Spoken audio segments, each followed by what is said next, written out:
kailangan natin makaligtas para maisigawa natin ang gusto natin mangyari. Ang tanong, paano tayo makakalis dito? Tingnan nyo yung mga aso sa labas, oh. Para mga gutom na gutom eh. Wala ka talagang alam sa mga ganitong bagay. Bukod sa taksil ka, isa ka rin malaking kahihiyan. Wala ka ng halaga sa akin ngayon. Major, anong ibig nitong sabihin? Hindi ko inakala na papahirapan niyo ako ng ganito ah. Pero ngayon, tatapusin na kita binatang sundalo. Ikaw ang matatapos ngayon, tanda!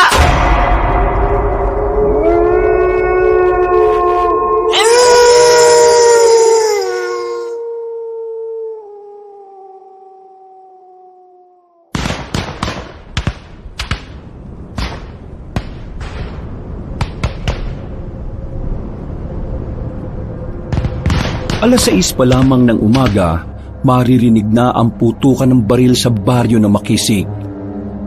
Nagpapalitan na naman kasi ng putok ng baril ang dalawang angkan na matagal nang may alitan.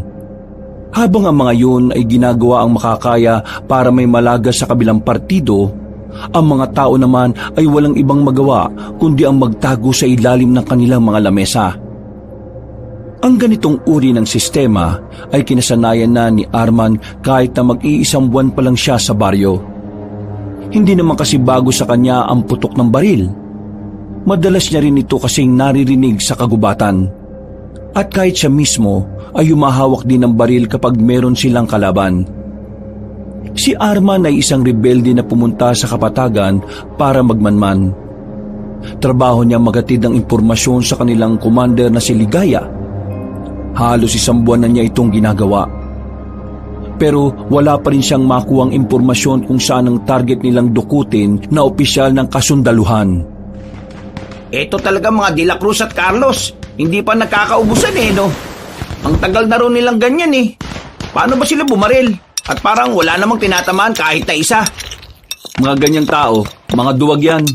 Magbabarilan pero nakatago. Kung totoo matatapang ang mga yan, dapat lumabas sila at magbarilan sila ng harapan. Tumigil na nga kayong dalawa. Baka mamaya may makarinig sa inyo dito at malaman kung ano tayo. Pabayaan nyo na yung mga yan na magpatayan. Wala namang kinalaman ng mga yan sa misyon natin eh. Nakaupo lang ang tatlo sa isang lamesa habang kumakain ng lugaw. Wala silang pakialam kung nagbabarilan ng dalawang angkan at kahit naroon pa sila sa bandang gitna. Kahit tinatawag na sila ng tindera, ay wala silang pakialam kung tamaan man sila o hindi. Wala naman silang nararamdamang takot. Base kasi sa kanilang pag-istima, mga hindi naman marunong umasinta ng matino ang mga nagbabarilan. Makalipas ang halos 10 minuto, ay natigil na rin ang putukan. Napatayo ang tatlo nang matanaw na nilang may dumating na mga pulis at mga kasama pang sundalo. Sisimplahan ko lang ng lapit. Titingnan ko kung nandun yung subject. Sige, mag-ingat ka. Wala kami magagawa kapag nahuli ka nila, ha? Ako pa ba? Ako yata ang pinakamagaling na espiya ng samahan. Sa sobrang galing mo, 6 na beses ka nang munti ka nang mamatay. Naglakad na palapit doon ng lalaking si Epi. Kampante naman ang dalawa na walang mangyayaring masama roon. Bihasa na kasi si Epi sa ganoong trabaho. Kahit na madalas na nalalagay sa alanganin ng buhay nito, ay nagagawan pa rin ito ng paraan. Magbayad ka na. Doon na lang natin hintayin si Epi. O sige, mauna ka na. Bakit? Anong gagawin mo? Susundan ko si Epi. Kung susunod ka, baka mamaya makahalata pa yung mga sundalong yan. Hindi naman ako lalapit talaga dun eh. Lalapit lang ako ng kaunti. Gusto ko lang din makita at mamukhaan yung mga sundalong yon. Ay nako, bahala ka. Kapag ikaw namatay dyan, huwag mo kong sisisihin ha. Oo naman no. Pero mumultuhin naman kita. Ngumisin na lang sa kanya ang babae. Nang makapagbayad na, agad na rin naglakad pa simple si Arman. Medyo malapit na siya sa mga pulis at sundalo na inaasikaso ang dalawang angkan na nagbabarilan. Wala roon ang hinahanap nilang opisyal. Dismayado si Arman, pero wala naman silang pwedeng gawin.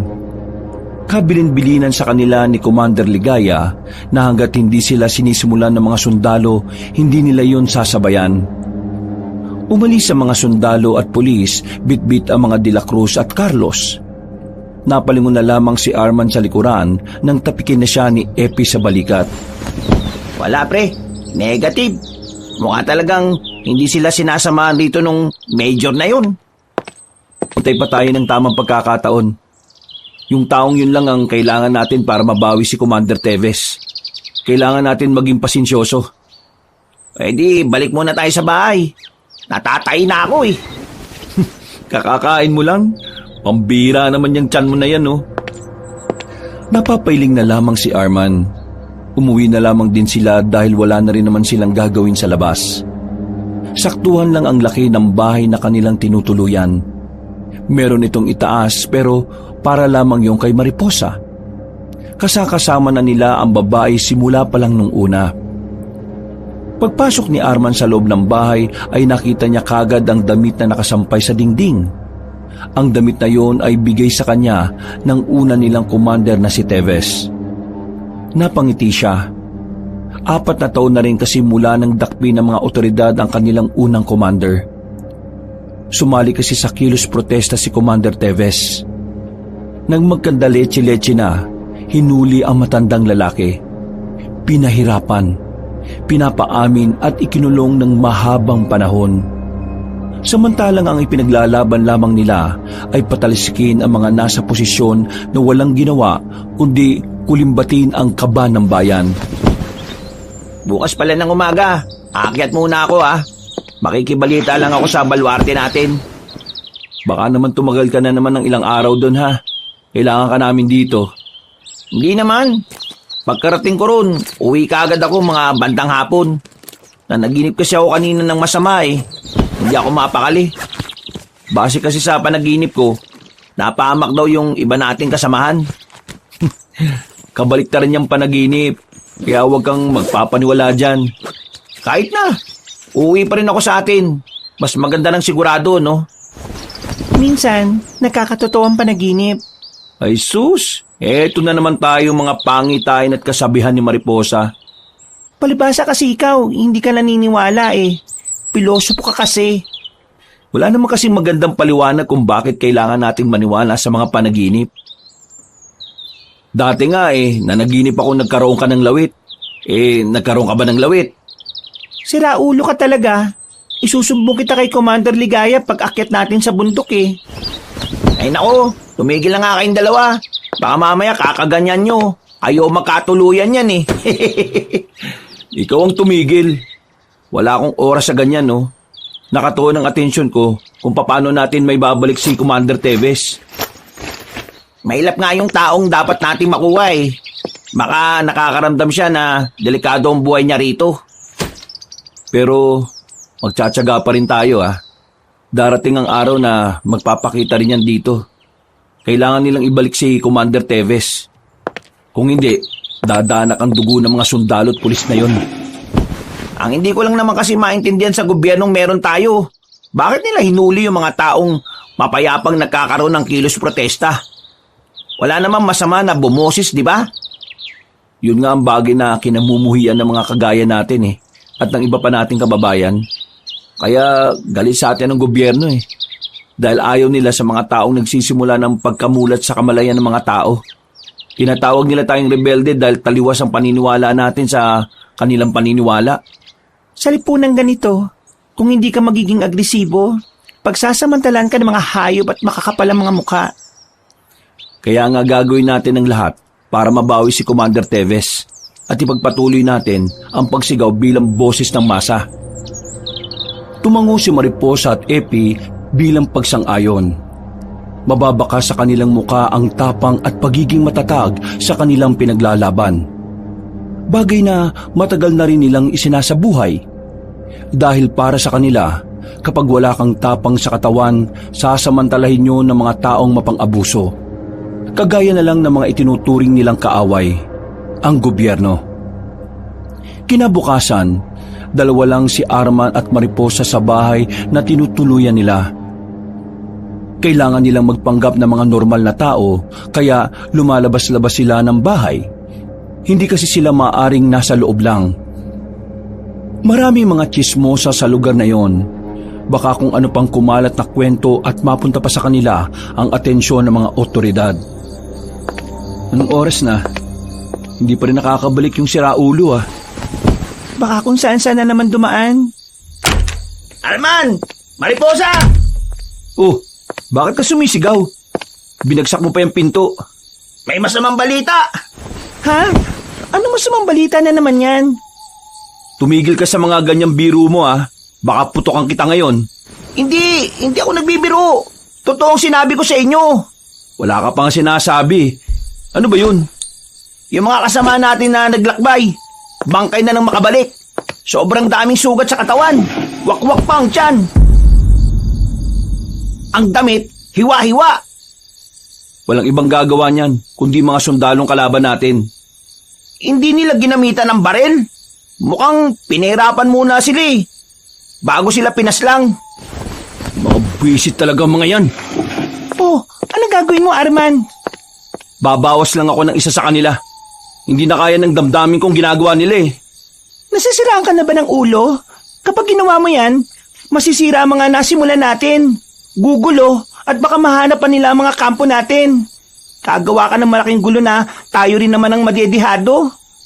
Anong madidiyado? Pupuntahan ko lang sila at uubusin ko sila. Sabi mo kanina, isa lang. Makinig ka. Huwag kang tanga ha. Nagpapadalos-dalos ka na naman dahil dyan sa emosyon mo. Tila naulog ang ulo ni Arman sa sampal na ginawa ni Mariposa. Natameme ito at napaupo sa gilid. Napahawak na lamang ito sa pisngi. Huwag ka nga maging isip bata. Hindi to tungkol sa damdamin mo ah. Tungkol ito sa ipinaglalaban ng samahan. Ang ganyang pag-uugali, hindi mo dapat dinadala sa misyon natin. Iniiwan mo dapat yan sa bahay nyo. Pinahawak nila tayo ng baril hindi para gamitin sa katangahan ha. Pinahawak nila tayo ng baril para protektahan ang karapatan at ang buhay natin. Tama si Mariposa, pre. Kumalma ka lang. Binalita ko lang naman ang nalalaman ko eh. Anong sabi ni Commander Ligaya? Pinababalik niya tayo pansamantala sa kampo ngayong gabi. Kailangan niya raw tayo makausap. Delikado. Nagkakalat ang military sa baryong ito eh. At sa ibang baryo din. May mga gumagala din sa gubat. Kapag nakita nila tayo, iisipin agad nila na rebelde tayo. Iwan natin ang mga baril natin. Pumayag na lamang si Arman sa suwestyon ni Mariposa. Itinago nila na maayos ang kanilang mga armas at saka lumabas ng bahay. Ang tanging dala lamang nila nung mga sandaling yon ay ang malaking lampara na nagsisilbi nilang ilaw. Pre, napapaisip din ako eh. Paano kung hindi pala mga taong gumawa nun sa mga kasamahan natin? Ha? Pinagsasasabi mo? Ano sa tingin mo gumawa sa kanila nun? Alien? Kasi pre, isipin mo na lang ah. Kung mga sundalo nga ang pumaslang, bakit? Parang gusto mong linisin ang pangalan nila. Wala naman tayong ibang kalaban sa gubat, kundi mga sundalo o pulis. Hindi naman sa nililinis ko ang pangalan nila, pre. Ang akin lang naman, napaka-brutal kasi ng ginawa sa mga kasamaan natin. Kasi kung ako sundalo, uhulihin ko mga yun, dadalhin sa kampo at iimbestigahan. Kasi sabi daw ng isa nating kasama na nagingalo, bago daw siya nalugutan ng hininga, nasabi niya na hindi sila nakapagdala ng baril kaya hindi sila nakalaban. Kung wala silang dalang baril, paano malalaman ng mga sundalo na rebelde sila? May punto nga si Epi. Pero malabo pa ang lahat kaya walang saysay kung magtatalo tayo.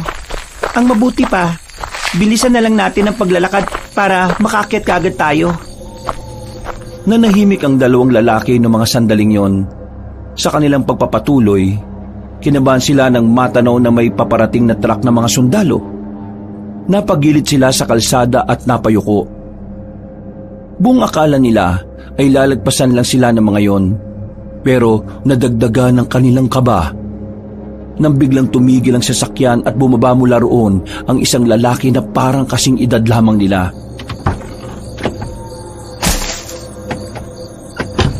Magandang gabi sa inyo. Nagro-ronda kami para bantayan ang area. Pwede ko bang malaman kung saan ang punta ninyo at anong pangalan ninyo? Nagkatinginan ng tatlo. Napasarado na ang kamao ni Arman ng mga sandaling yon. Nanggigigil siya kapag nakakakita siya ng sundalo sa harapan niya. Pero pinilit niyang ikalma ang sarili niya. Magandang gabi rin po.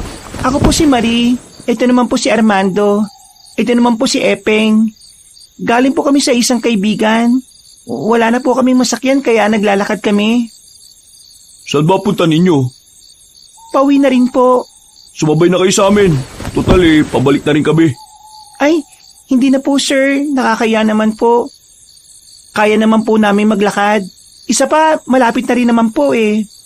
Sigurado ba kayo? Baka mamaya mapahama kayo. May mga naglilipa na pa naman ng mga rebelde na nangunguha ng tao at gagawin nilang kaisa sa kanila. Ay, ganun po ba? Pero ayos lang po talaga. Alam ko din naman na pagod na din kayo sa maghapong trabaho ninyo. Sigurado ka ha? Opo sir. O sige, tutuloy na kami. Ngumiti pa ang binatang sarhento sa babae. Napangiti na lang din si Mariposa. Nang makaalis sa mga yon, ay kaagad na tinapik ni Epi sa balikat ang dalaga. Uy, wag mong sabihin na type mo yung sundalo na yon ha. Baka nakakalimot ka. Sila kalaban natin. Ha? Ano pinagsasasabi mo?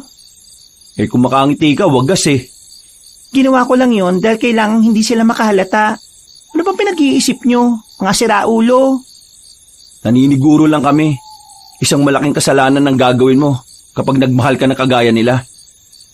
Walang kahit na sino sa inyo ang pwedeng magdikta sa akin kung sino ang gusto kong mahalin ha. Uy, kalma. Pinagsasabihan ka lang naman Nauna nang naglakad ang babaeng si Mariposa. Iiling-iling na lamang ang magkaibigan dahil sa inasal ng dalaga. Sinundan na lamang nila yon at hindi rin nagtagal nakaakyat na rin sila ng kabundukan. Agad na bumungad sa kanilang katawan ng mga kasamahan nilang namatay. Nakalatag ang mga yon sa sahig habang dinadasalan ng kakilala nilang albularyo. Tinungo agad nila ang kinaroroonan ng bahay ng kanilang commander, ang matandang si Ligaya. Pagpasok nila sa bahay ng matanda, ay inabutan nila yon ng merong binabasang libro. Mabuti naman at nakabalik na rin kayo. Pinauwi ko kayo dahil may nakaabot na impormasyon sa akin. Pero, maupo muna kayong tatlo. Ano pong impormasyon ang sinasabi niyo, Commander? Ang nakalap kong balita, itong mga sundalo raw na ito, nagkaroon sila ng inspeksyon sa mga taong nakita nila na kahina-hinala. Alam na kasi nila ang simbolo ng samahan natin. Hindi ko alam kung papaano nila nalaman yon pero kailangan natin mag-ingat. Yung mga simbolo ninyo, saan nyo pinatatak? Ang sa akin sa dibdib. Akin sa singit. Hindi halata kasi maitim Ang akin naman nasa ilalim ng dibdib ko. Hindi nila yun makikita basta-basta. Mabuti naman kung ganon. Siya nga pala, nakita niyo naman kung anong nangyari sa iba nating kasama, hindi ba? Huwag na muna kayong gumala-gala. Doon na muna kayo sa bahay ninyo. Iwasan niyong magkaroon ng interaksyon sa mga sundalo. Mas mainit tayo sa mata nila ngayon. Nakita niyo naman kung ano ang ginawa nila sa mga kaawa-awa nating kasamahan. Hanggang kailan ba tayo maghihintay, Commander? Hindi lumilitaw si Major Galang sa baryo Habang tumatagal, nagiging dihado na tayo. Si Major Galang lang ang susi para maibalik si Teves. Hindi tayo pwedeng maging mainipin. Anong gagawin natin sa mga pumaslang sa kasamaan natin? Hayaan na lang natin? Hindi. Nagpadala na ako ng 10 tao para rumonda sa lugar kung saan napaslang ang mga kasamahan natin. Hahanapin nila ang mga sundalong may sala sa nangyari. Hindi tayo papayag na walang ganti. Commander, payagan niyo na ako. Bibirahin ko ang mga sundalo na gumagala sa baryo. Isang malaking pagkakamali ang gagawin mo, Arman. Para kang tumalon sa kumukulong mantika. Kanina niya pa gustong birahin ng mga sundalo doon Hindi ko alam kung ano ba nangyayari sa taong yan. Wala tayong gagawin sa mga sundalo ng baryo. Kapag ginalaw natin sila, baka mas lalong mawalan tayo ng tsansa na makuha si Major Galang. Kaya, ikalma mo ang kalooban mo, Arman. Lahat tayo dito ay nagalit at nasaktan dahil sa brutal na pagpatay sa mga kasama natin. ano na bang balak bukod sa maghintay na lang? Mananatiling pareho ang ating mga plano. Maghintay. Bakit pa kami bumalik dito kung yan lang pala ang maririnig namin? Pre, kalma. Meron akong ibibigay sa inyo. Inilabas ni Commander Ligaya ang mga larawan ng mga sundalong kailangan nilang asikasuhin. Inilapag nito yon sa lamesa at inisa-isang ipinakilala. Teka, ito yung nakausap namin kanina. Aba, Sargento pala siya. Siya si Sargento Valdez. Siya ang pansamantalang pumalit kay Major Galang. Siya rin ang may direktang koneksyon sa taong yon. Habang naghihintay tayo kay Major Galang, uobserbahan natin itong sarhento na ito. Kukuha tayo ng tamang pagkakataon para kunin siya at piliting magsalita kung nasaan ang major nila. Mag-iingat din kayo sa ibang nandito sa larawan. May mga koneksyon din sila kay Major at mahuhusay din silang mga sundalo. Tumango na lamang ang tatlo. Kahit na papaano ay nakaramdam ng pananabik si Arman sa bago nilang gagawin. Bagot na kasi siya sa paghihintay. Gusto na niyang gumawa ng kahit na anong pagkilos. Nang makauwi na sila sa kanilang bahay, ay agad silang nag-isip kung papaano sila makakalapit sa sundalong si Valdez. At panggap kaya tayong sundalo rin? Tingin mo ba, hindi niya kabisado lahat ng sundalong nasa area natin? Meron ako naisip na paraan. Ano? Para mapalapit kay Sargento, kailangan ko siyang landiin. Ha? Ano sabi mo dyan? Anong klaseng plano yan? Yun lang ang nakikita kong paraan na hindi siya maghihinala. Ang sabihin mo, type mo lang yung sundalong yon. Gagawa ka pa ng dahilan. Agad na nagsalubong ang kilay ni Mariposa nang marinig ang sinabing yun ni Arman. Otomatikong umalma ang kalooban ng dalaga. Hindi nito matanggap na ganun ang iniisip sa kanya ng dalawa niyang kasama. Anong tingin niyo sa akin, malandi? Nasa gitna ng misyon natin, gugustuhin ko makipaglandian sa mga taong dapat ay kaaway natin? Ganun ba tingin niyo sa akin? Ganun niyo ba ako nakilala? Ito kasi si Arman eh. Yan, nagalit tuloy. Naninigurado lang tayo na hindi yun makakapekto sa misyon natin. Ang mahirap kasi sa'yo, Arman. Wala ka naman masabing magandang paraan eh. Kokontra ka pa talaga. Hindi naman ikaw ang gagawa. Makikisama ka na lang. Kung makapagsalita ka, parang wala akong inambag sa misyon na to ah. Baka nakakalimutan mong ako lahat nakatuklas sa mga kuta ng military ng mga nakaraang buwan. Ano naman? Hindi naman natin nagamit yung mga yon kasi dito na tayo na malagi. Tama na nga yan. Magsusumbatan pa kayong dalawa. Wala naman tayo mapapala sa ganyan eh. Ayusin nyo kasi mga utak nyo. Kung wala naman kayong masasabing matino tumahimik na lang kayo. Pumasok na lamang sa loob ng bahay ang babaeng si Mariposa. Napabuntong hininga na lamang ang lalaking si Arman. Sa uli ay napagtanto niyang mali rin ang kanyang mga nasabi. Hayaan mo na muna. Ganun lang talaga ang mga babae. Hindi normal na babae si Mariposa. Mag-sorry ka mamaya. Ha? Bakit ako? Ikaw ang kasagutan niya eh. Ikaw na magsabi ng sorry. Magpapahinga na ako. Naunang nang pumasok si Arman at nagtungo sa sarili nitong silid. Wala pang kalahating oras ay nakatulog na rin siya. Kinabukasan ng umaga ay kalmado na rin silang lahat. Napag-usapan na nila ang kanilang gagawin. Pumayag na rin ang dalawang lalaki sa naiisip ni Mariposa na paraan para mapalapit kay Sargento Valdez. Lumabas ng bahay si Mariposa. Maikli ng bahagya ang suot nito para mas madali siyang mapansin. Patungo yun sa headquarters ng mga military na nasa loob lang din naman ng kanilang baryo. Sigurado bang hindi na natin siya kailangan bantayan? Baka mabastos yun ng mga sundalo. Matalino babae sa Mariposa. May tiwala akong kakayanin na niyang mag-isa yun. Tayo, anong gagawin natin? Di balik sa normal na buhay. Sumama ka sa akin sa gubat. Maghanap tayo ulit ng mga tuyong kahoy para gawing uling. O sige, tara na. Kailangan nilang gawin yun dahil yun ang nakikita sa kanila ng mga tao. Pagbebenta ng uling ang pinakilala nila sa mga residente bilang kanilang trabaho. Kaya Ilang minuto lang ang nakalipas, lumabas na rin sila ng bahay dala ang mga sako na kanilang paglalagyan. Pre, tingnan mo. Ang alin? Ito oh. Itong katawan ng puno. Oh, anong meron dyan? Hindi mo ba nakikita? Ito oh. Oh, ano ngang meron? May mahabang hiwa. Yun, dun oh. May hiwa din. Parang malaking kalmot eh. Oy, ano naman? Wala lang. Iniisip ko lang na baka may mabangis na nilalang dito sa gubat na gumawa niyan. Mas maniniwala pa akong maraming buwaya sa Maynila kaysa dyan sa sinasabi mo. Pero paano kung totoo ngang may ano? Ano? Wag na.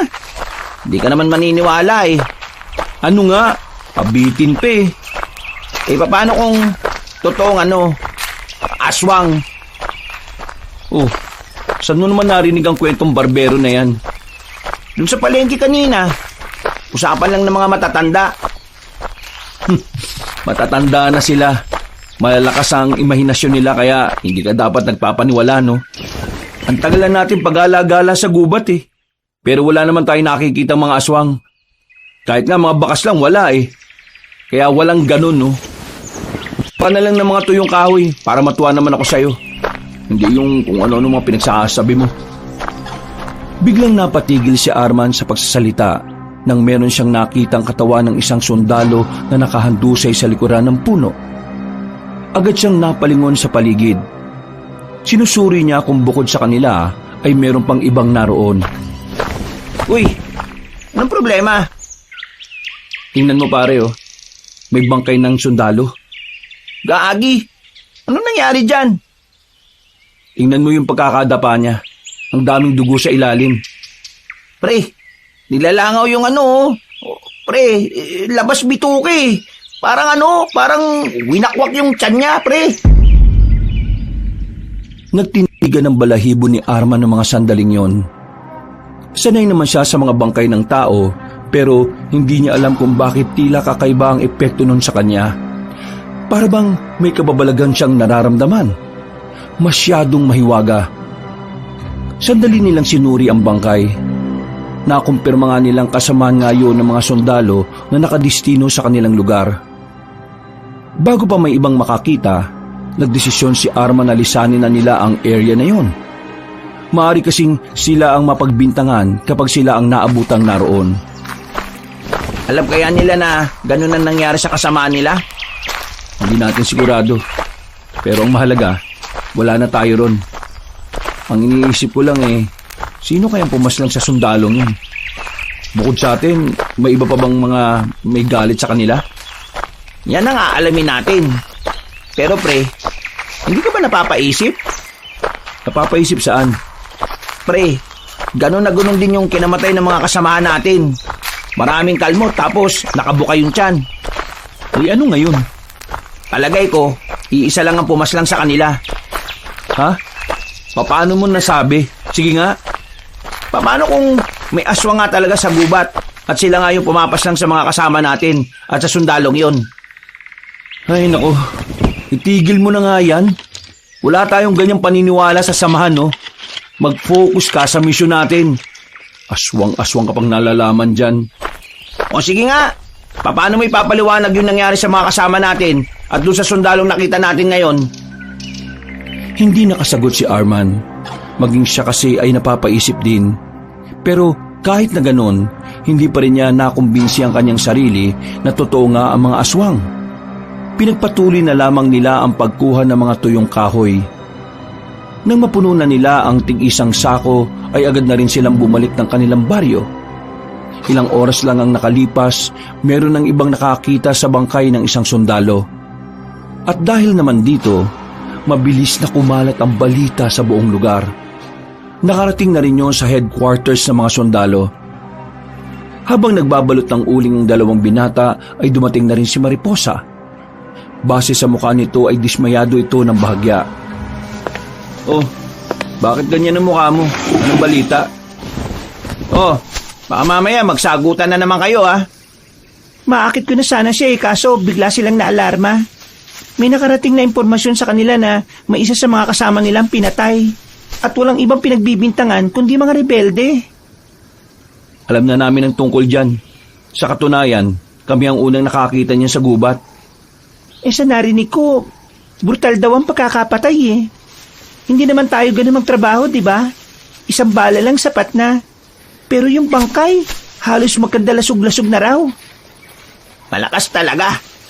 Oo, tigil mo yan ha. Hindi yan ang gusto ko marinig. Ha? Ano ba yon? Ito kasing si Epi. Puro aswang ang sinasabi. Nakakairita na. Sabay-sabay silang napalingon sa labas nang marinig nila ang yabag ng paa ng mga sundalo. Nakaalarma ang mga yun. Kumalat ang military sa kanilang baryo at nagkaroon pa ng mandatory checking sa mga bahay ng mga taga roon. Nang nasa kanila na ang military para magsuri, hindi maiwasan ni Arman na hindi kabahan. Sa oras kasi na makita ng mga yun ang tinatago nila mga baril, tapos na ang kanilang buhay. Kaya naman walang humpay ang panalangin ni Arman sa kanyang isip na sana walang makita mga militar. Sarento, ano ba nangyayari? Bakit kailangan yung tingnan ng bawat bahay sa baryo? Meron kaming hinahanap na masasamang tao eh. Kailangan namin silang mahuli bago pa sila makagawa ng mas makasalanang gawain. Sinabi ko naman kasi sa iyo eh. Wala ritong hinahanap nyo. Kaano-ano mo yung dalawang lalaking yan? Ito si Armando, pinsan ko po. Ito naman po si Epeng, pinsan ko rin po. Ah, ganun ba? Sir, ano pong nangyari? Narinig po namin kanina sa usap-usapan. May isa raw po sa kasama ninyong natagpuang wala ng buhay. Hindi kami pwede maglabas ng info sa ibang tao na hindi parte ng organisasyon. Pero iniimbestiga na namin ang nangyari at sinisimulan namin yon sa pag-inspeksyon sa mga bahay. Kung sakaling meron kayong makitang tao na kahinahinala, sabihin nyo kaagad sa amin ha. Sir, kailan ka libre? Gusto ko sanang yayain ka na kumain sa labas eh. Ha? Ano kasi, wala pa akong libreng oras. Pasensya na ha. Sayang naman. Ang pogi mo pa naman. Gustong masok ni Arman sa mga naririnig niyang sinasabi ni Mariposa. Hindi kasi siya sanay na ganun ang dalaga. Nakilala niya yun bilang mainhin na babae. O, sige, tapos na kami mag-inspeksyon. Malapit lang ang headquarters namin kaya sabihan nyo kagad kami ha kung may makikita kayong kahinahinala. Men, let's go! Nagmamadali nang makalabas ng kanilang bakuran ng mga sundalo. Nang makalayo na yon, nawala na rin ang ngiti ni Mariposa. Balik na sa pagiging seryoso ang ekspresyon ng mukha nito. Ang galing mong umarte, Mariposa. Nakita niyo naman kung paanong tablan sa akin ng sundalong yun, di ba? Kaunting-kaunti na lang. Magbibitaw na rin sa akin ng mga impormasyon ng lalaking yon. Isang linggo pa ang nakalipas. Wala namang bago sa kanilang routine. Ginagawa pa rin nila ang pagbebenta ng uling bilang panakipbutas sa kanilang tunay na katauhan. Habang si Mariposa naman ay unti-unti nang nakukuha ang loob ng lalaking si Valdez. Pero sa kabila ng pagkakaroon ng magandang progreso sa kanilang ginagawa, parami naman ang parami ang mga natatagpuang bangkay sa kagubatan. Pati mga sibilyan ay damay na rin. Ang iniisip ng mga military ay kagagawan nyo ng mga rebelde. Sila ang nadidiin sa mga pagpatay kahit wala rin naman silang kaalam-alam sa ganoong bagay. Kaya naman, naging mas mainit sila sa mata ng mga militar. Mas lumiit ang mundo nila pagdating sa kagubatan. Dahil base sa huli nilang pagkakaalam, dumami ang mga sundalo na gumagala sa mga kagubatan para hanapin ang mga rebeldeng kagaya nila. Pre, mukhang delikado mga buhay natin ngayon. Ang dami nila. Mas dumami sila kumpara nung una eh. Mas maganda ngang maalarma sila eh. Baka kapag nataranta sila sa mga nangyayari, saka naman magpakita yung major nila. Anong mas maganda? Ang hirap gumalaw. Ang hirap magpanggap na normal na tao. Anong mahirap? Huwag ka lang magdala ng baril, normal na tao ka na. Tingnan mo mukha mo, di ka nga mukhang makabasag pinggan eh. O si Mariposa, ayan na oh. Oh, kumusta? Anong nalaman mo? Si Major Galang, darating mamayang gabi. Manggagaling sila sa Barrio San Diego. Malamang, dadaan sila sa kalsada ng Remedios. Kailangan malaman nito ni Commander Ligaya. O sige, ako nang uuwi para ipaalam sa kanila. Hindi, ako na. Ako na! Ang tagal mo makabalik palagi eh. Kaya ako na. Pabayaan mo na si Mariposa. Dito ka sa akin. Kailangan kita ngayon, Epi. Nung gabing yun ay umalis si Mariposa ng baryo. Naiwan naman ng dalawang lalaki sa bahay nila. Kagaya ng sinabi sa kanila ni Commander Ligaya, hindi sila lumalayo ng kanilang bahay para makaiwas sa pagdududa. Oh, saan ka pupunta? Lalabas, bibili ng katol. Malamok ngayon eh. Buti naisipan mo. Tinatamad kasi ako ngayon lumabas kaya ikaw na lang. Pang sa akin lang yung bibiling ko, no? Uy, gara mo naman. Bahala ka. Tahimik na ang kapaligiran ng lumabas ang binatang si Arman. Meron siyang dalang maliit na kutsilyo na nakasuksok sa tagiliran. Nang matanaw na niya ang tindahan, nakita niya roon ang sundalong si Sargento Valdez. Wala naman siyang balak sanang kausapin ng lalaking yon, pero ang sundalo mismo ang nagsimulang kumausap sa kanya.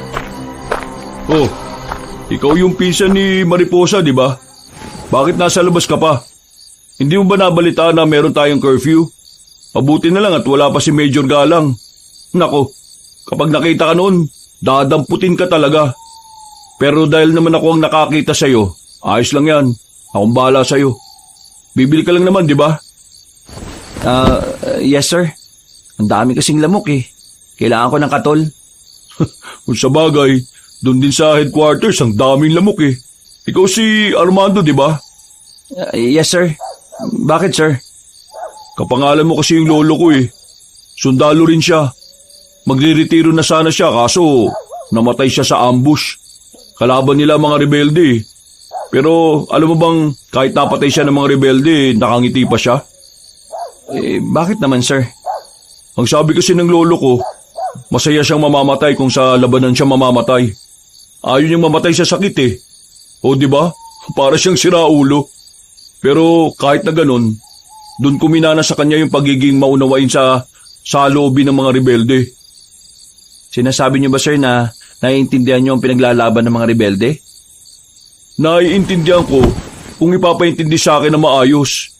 Eto mga rebelde na kumakalaban sa amin, sinusubukan namin silang kausapin pero bago kami makalapit, nagpapaputok kagad. Sa totoo lang, hindi ako galit sa mga rebelde eh. Wala akong sama ng loob sa kanila. Kaya gumagamit ng dahas sa mga rebelde ay dahil desperado na silang mapakinggan. Bago sila naging marahas, naging mainaon muna sila ng mahabang panahon. Ang ibig ko sabihin, napunot na ipon ng sama ng loob nila kaya sila ganun. Sa pananaw niyo, masasama ba ang mga rebelde? Iba-iba naman ang mga rebelde. May masama, may mabuti. Nagiging masama ang mga rebelde kapag ang pinaglalaban nila makakasira sa nakararami. Mabuti ang mga rebelde kung ang pinaglalaban nila ay para sa pagbabago at ikaunlad ng kanilang buhay at ng mas maraming Pilipino. Ganyan palang pananaw niyo sa kanila? Bakit? Mali ba ako? Hindi. Hindi lang ako makapaniwala na may kagaya mo na ganyan na kaisipan. Kadalasan kasi sa mga naririnig ko, galit sila sa mga rebelde. Ang tingin nila sa mga rebelde, terorista, masasamang tao, mga salot at anay ng lipunan. Hindi ko kinakampihan ng mga rebelde ah. Ang puso ko ay para sa bayan. Ang mamamayan ang pinoprotektahan ko. At ang mga rebelde ay parte rin ng mamamayan na dapat pinapakinggan ang mga hinaing. Hanggat may mga paraan para maayos ang mga gusot, yun ang palagi kong iniisip. At kung sakali mang ang mga rebelde ay nakakaperwisyo at marami nang nadadami na inosenteng buhay, wala kami magagawa kundi ang gawin ang trabaho namin. Sir, pwede ba ako magtanong? Pero wag sana ninyong mamasamain ha. Pwede naman. Maganda nga usapan natin eh. Bakit mas pinoprotektahan niyo mga politikong kurakot kaysa sa mga mamamayang ninanakawan nila? Maganda tanong mo ah. Tinanong na rin sa akin yan ng mga nakakausap kong tao na galit sa amin. Pero, sige, sasagutin ko para alam mo at maintindihan mo rin. Hindi namin sila pinoprotektahan. Pinoprotektahan namin ay ang kapayapaan. Kung iisipin mo lang ng mas malalim, ang pagpigil namin sa mga dahas na banta ng gobyerno direktang pumapabor sa mga pangkaraniwang tao. Kung hahayaan namin ang mga mamamayan na gumawa ng kaguluhan dahil sa galit nila sa mga nakaupo, sa bandang uli, ang mga mahihirap na mamamayan lang din ang talo. Bakit? Dahil ang mga tao ang nasa lansangan at ang mga nasa posisyon nasa loob lamang ng mga opisina nila. Ay sinong kawawa? Kami, ang mga tao. Tayo mga pangkaraniwang Pilipino lang. Gagawin namin ang tungkuling sinumpaan at gagawin nyo rin naman ang pinaglalaban nyo sa kahit na anong paraan. Tayo magkakasakitan. Sila, nanonood lang. Kaya, hindi namin sila pinoprotektahan ha. Ang masakit na katotohanan lang, wala kaming kapangyarihan kalabanin sila dahil meron din kami mga pamilyang inaalagaan. Pero ang mga taong nagpoprotesta sa lansangan, di ba may mga pamilya rin silang iniwan para ipaglaban ang karapatan at hustisya? Kung sakaling mamatay sila dahil sa pakikibaka nila, maiiwan din ang pamilya nila. Sir, kung ang isang mambabalot na kayang iwan ng pamilya para sa bayan, bakit kayo mga may hawak na armas, hindi nyo kayang gawin yon? Dahil nga, meron kaming sinumpaang tungkulin. At ang sinumpaang tungkulin yon ay para sa bayan at hindi para sa mga nakaupo sa posisyon. Ang tungkulin nyo ay protektahan ng mga Pilipino. Kaya hindi ko maintindihan kung bakit ayaw nyong makisa sa mga taong nakikipaglaban sa katiwalian. Bakit nyo sila inaharang sa daan? Dahil kung sakaling mawala ang kapayapaan, mas maraming buhay ang mawawala. Hindi porke nasa lansangan kami para pigilan sila hindi na nila kami kaisa. Kasama nila kami sa laban. Kung biktima sila ng katiwalian, kami rin. Biktima rin pala kayo ng katiwalian Bakit ayaw niyong sumama sa boses ng masa? Kagaya nga na sinabi ko, meron kaming tungkulin na di hubarin niyo yung mga uniforme ninyo at maging pangkaraniwang mamamayang kagaya nila. Hindi mo ko naiintindihan Mukhang hindi niyo rin ako naiintindihan, sir. At hindi ko rin alam na may pinsan pala si Mariposa na makabayan. Nang sabihin ni Sargento Valdez yun, ay nakaramdam ng kaba si Arman. Masyado kasi siyang nadala sa kanyang emosyon. Pakiramdam niya, lumabas ang pagiging aktivista at pagiging rebelde niya. Biglang namawis ang kanyang palad. Tumingin siya sa sundalong kaharap niya. Nakangiti yun sa kanya at di niya alam kung bakit. Naranasan mo na bang sumama sa mga kilos protesta? Ha? Yung mga sinasabi mo kasi, para kang leader ng mga taong nakikipaglaban para sa karapatan at sa hustisya Ha? Hindi. Wala pa akong nasasamahan na ganyan. Pero mahilig ako magbasa ng dyaryo. Kaya naman pala. Saksi ka sa mga nangyayari sa bayan. Pasensya na sir Nadala yata ako Pero hindi ako galit Nagpapaliwanag lang ng pananaw. Ay, wala namang problema. Masaya nga ako kasi may kagaya mo na nagsasabi sa akin ng mga yon. Ramdam ko ang pagka-Pilipino mo. Tinapik siya sa balikat ni Sargento Valdez. Sa puntong yon, naramdaman niya ang kabutihan ng harap niya. Sa lahat kasi ng sundalong nakadaupang palad niya, ang lalaking yun lang ang medyo komportable siya.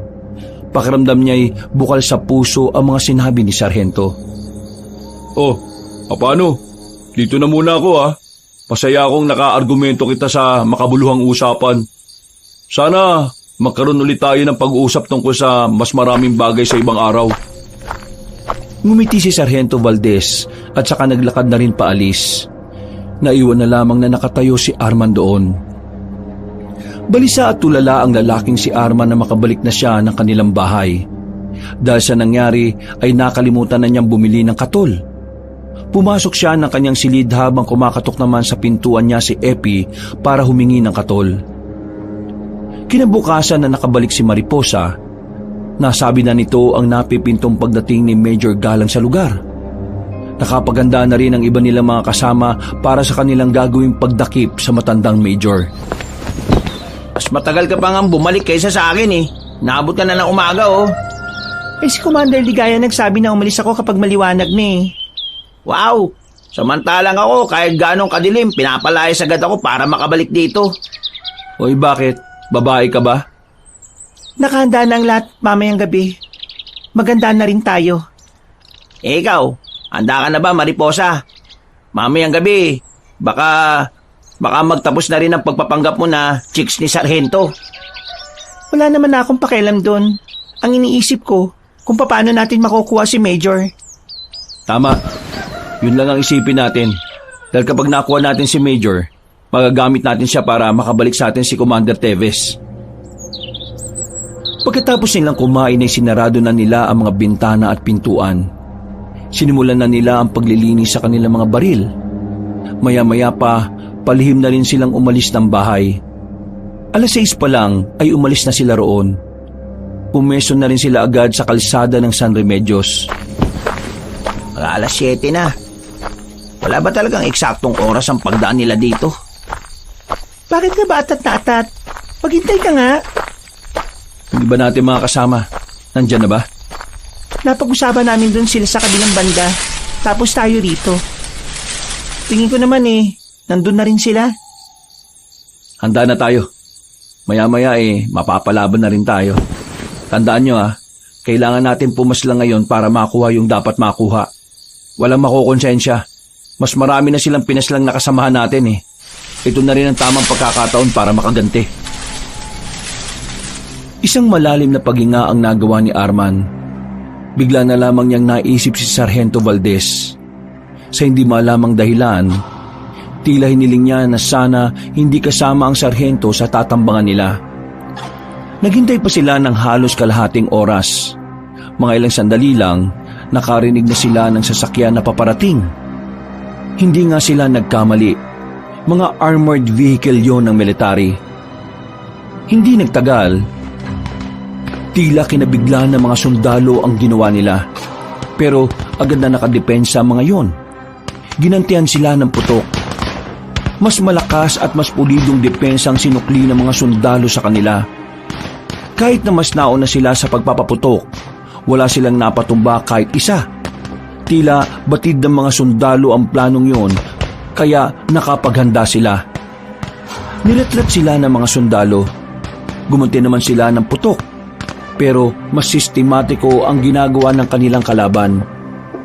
Nang napansin nilang nakakaabante na ang mga sundalo paakyat sa kinalalagyan nila, dito na sila nakaisip na umatras.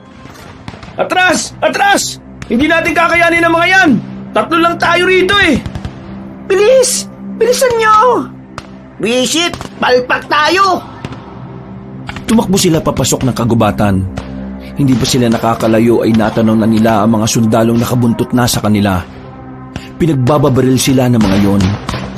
Agad naman silang gumanti. Sa halos 1 oras nilang pakikipagbarilan sa mga sundalo, unti-unti na rin nilang nararamdaman ang pagiging dihado. Konti na lang ang bala nila. Bukod sa wala naman silang ibang kasama dahil nasa kabilang banda ang iba, hindi rin nila nakabisado ang daan paalis. Visit! Sino bang nagplano ng ganito? Bakit parang ako sinisisi mo? Yung mga opisyal at si Commander Ligaya ang nagplano nito. Sumunod lang ako, no? Nakakainis. Nasa alanganing sitwasyon tayo, Malapit na ako maubusan ng bala. Pero sila, buhay na buhay. Wala na tayong magagawa. Sasabay tayo sa kahit na anong paraan na pwede natin subukan. Nang maubusan na sila ng bala, wala na silang nagawa kundi ang gumilid sa tabi ng malaking puno. Hindi sila makalabas dahil sa walang humpay na pagpapaputok sa kanila. Mga ilang sandali lang, hindi na rin sila nakatakas pa. Pinalibutan sila ng mga sundalo na may matataas na kalibre ng baril. Lahat ng yun ay nakatutok sa kanila. Kasama nila si Sargento Valdez. Nang tutukan sila ng ilaw, nakita na ng tuluyan ang kanilang mga mukha. Huwag niyo na subukan kumilos na masama. Itaas yung mga kamay ninyo. Marahang lumapit ang mga sundalo. Tinalian agad ng mga yon ang kamay nilang 3 at pinaluhod. Tama nga hinala ko. Mga rebelde kayo. Alam mo na ang katauhan namin? Nung bigla ka lumapit sa akin, nagsagawa na ako ng obserbasyon sa'yo. May mga tao kong pinakilos para alamin kung sino kayong 3. Dahil wala kami makuhang matinong record sa pamunuan ng barangay tungkol sa inyo, nagsimula na akong maginala sa katauhan ninyo. Alam mo ng mga rebelde kami nung nakausap tayong dalawa? Oo, alam ko na yun. At ginamit ko yung para malaman ang hinaing mo bilang parte ng kilusan. Manloloko ka rin pala kagaya ng mga ibang sundalo at pulis. Hindi kita niloko. Nagpakatao ako nang pinakinggan ko ang hinaing mo. At kahit na alam ko na kung sino ka, hindi kita kaagad hinuli. Kasi gusto kong huhulihin kita kapag suot mo na ang damit ng pagiging rebelde at hindi ang pagiging pangkaraniwang tao. Mukhang mabait ka naman pala eh. Eh di palayain mo na lang kami. Hindi pwede. Meron kayong paglabag sa batas at kailangan yung pagbayaran yun. Ang sabihin mo, tuta kayo ng gobyerno. Wala kayong ibang kayang gawin kundi sundin ang mga utos nila. Hindi nyo ginagamit ang mga utak nyo eh. Para kayong mga aso na kapag inutusan ng amo kung sino kakagatin eh, kakagat talaga. Wala kang pinagkaiba sa mga tiwaling hindi mo ko kilala. Wala kang karapatang husgahan ng dangal ko bilang alagad ng batas. Dapat magpasalamat pa kayo sa akin eh. Kung si Major Galang ang nakahuli sa inyo, kanina pa dumanak ang dugo ninyo. Eh bakit hindi mo pa kami patayin? Kasi papahirapan nyo muna kami para umamin kami ano? Oo, kailangan pa namin makuha ang mga nalalaman ninyo. Kung talagang naiintindihan mong hinaing ng mga kagaya namin, di pakawalan mo kami. Pasensya ka na, Mariposa. Ginagawa ko lang ang trabaho ko. Kagaya na lang din ang pagsunod nyo sa tungkulin na meron kayo. Hindi tayo magkagaya. Kami, may sarili kaming prinsipyo at pinaglalaban. Kayo, pinaglalaban nyo kaligtasan ng mga tiwaling tao. Dun, sa bahay na yun. Dali ng mga yan. Kinaladkad ng mga sundalo ang tatlo patungo sa abandonadong bahay na malapit doon. Pumasok sila roon para sumilong. Binuksan ng mga sundalo ang daladala nilang malalakas na ilaw pagkatapos itali sa haligi ang tatlong rebelde. Tingnan mo, pati yung Panaw nakikisama sa amin, no? Kasi alam ng Diyos na tama ang pinaglalaban namin. Wala naman ako sinabi na mali ang pinaglalaban nyo eh. Mali lang ang pamamaraan ninyo. Kahit na anong sabihin mo, hindi yun magiging mahalaga sa amin. Hindi namin pakikinggan ang tuta ng mga taong hindi rin naman nakikinig sa amin. Hindi na nagsalita pa si Sargento Valdez. Kahit na daldal pa sila ng daldal. Pagkatapos ng halos 20 minutos, tumila na rin ang ulan. Lalabas na sana sila para dalhin na sa kampo sila Arman pero bigla na lamang silang nakarinig ng malalakas na hiyaw na parabang mula sa mababangis na hayop. Nagkakatinginan ng mga sundalo. Pare-parehong walang ideya ang mga yon. Ano yun? Mga aswang! Mga aswang? Pinagsasabi mo, Mariposa. Kaya inumaga na ako ng uwi kagabi dahil sa mga aswang na yan. O paano mo nasabi na aswang ang mga naririnig natin ngayon? Nakita ko sila sa gubat habang hinahabol ang mga ngaso. May itim na tao, mahaba ang kuko at naglalabas ng nakakatakot na tunog. Para mga mababangis na leon na hindi pinakain ng maraming taon. Seryoso ka ba talaga, Mariposa? Kung ayaw niyong maniwala, bahala kayo. Basta sinabi ko na sa inyo kung anong hinala ko. Men, check the area. Kung sakaling aswang ang mga nasa labas, kailangan natin silang patayin. Hindi sila basta-basta. Mabibilis sa mga aswang. Base sa nakita ko, mas mabilis sila kung gabi at madilim. Magiging pabor din sa kanila na marami ang puno. Tanggalin niyo tong pagkakatali sa kamay namin. Makakatulong kami sa inyo. Hindi ko pwedeng gawin yan. Tatakasan nyo lang kami. Matagal kami nasa gubat. Gubat na ang mundo namin. Kaya alam namin kung saan magandang dumaan. Hindi mo ako maloloko, no? Kung alam nyo ang daan, bakit kayo napunta rito? Wala naman daan dito palis. Noong mga sandaling yon, nagsimula nang magpaputok ang mga kasama ng sarhento. Pinagbababaril nila ang mga aswang na nararamdaman nila sa paligid. Pero sa kasamaang palad, hindi agad nila matamaan ng mga yon dahil na rin sa kakulangan ng liwanag. Mga ilang sandali pa, umatake na ang mga aswang. Pinaghihila papunta sa kadiliman ng mga yon. Nilapag, nilantakan at parabang ginawang hapunan. Walang natira sa mga kasamahan ni Sargento Valdez. Hindi ito makapaniwala. Kahit si Arman na hindi naniniwala sa mga aswang, ay namawis ang palad at noo dahil sa kaba. Mabilis na sinara ni Sargento Valdez ang pintuan. Wala itong nagawa kundi ang pakinggan na lamang ang mga kasamahan nito na nilalapa ng mabangis na nilalang. Uy! Tanggalin mo na to!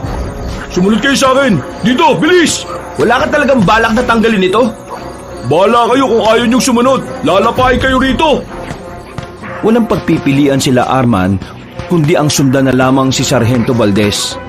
Hindi sila maaaring magpaiwan doon.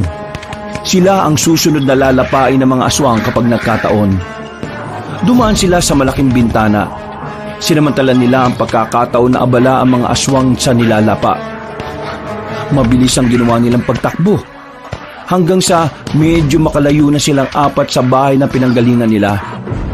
Tumigil na muna sila sa malaking bato na nadaanan nila. Kung talagang naiintindihan mo kami, tanggalin mo na itong tali namin sa kamay. Kung talagang hindi ka kagaya ni Major Galang, pagbibigyan mo kami. Sargento, mamamatay tayong lahat kung ikaw lang ang mag-isang kikilos para labanan ng mga aswang na yon. Magiging pabigat lang kami sa iyo kung dadali mo pa rin kami. May tama siya, pumayag ka na sir. Ito naman parang hindi ka nagkagusto kay Mariposa eh. Papayag ako pero ipangako niyong hindi niyo ko tatakasan at haharapin niyo ang batas ha. Oo na, dami mong sinasabi. Kinuha ni Sargento Valdez ang kutsilyo na nakaipit sa bandang hita nito. Isa-isa niyang tinanggal ang tali ng tatlo. Nagpatunog pa ng leeg si Arman at tumingin ng masama sa sundalo. Kanina pa kasi siya banas na banas kay Sargento Valdez. Kung wala nga lang yung hawak na baril, ay baka binira na niya ito. Buti naman at kinalagan mo na kami. Alam ko ang tumatakbo sa isip niyong dalawa. Anong pinagsasabi mo? Sargento, makipag-isa ka na sa amin. Oh? Nababaliw ka na ba? Alaban natin yan. Ngayon lang tayo sumusunod sa kanya kasi may hawak siyang baril. Kapag nawalan ng bala yan, pantay-pantay na tayo dito. Hindi si Sargento ang kalaban natin. Totoong naiintindihan niya tayo. Tinutulungan niya tayo. Uy, nagayuma ka ba niya? Parang kang timang eh.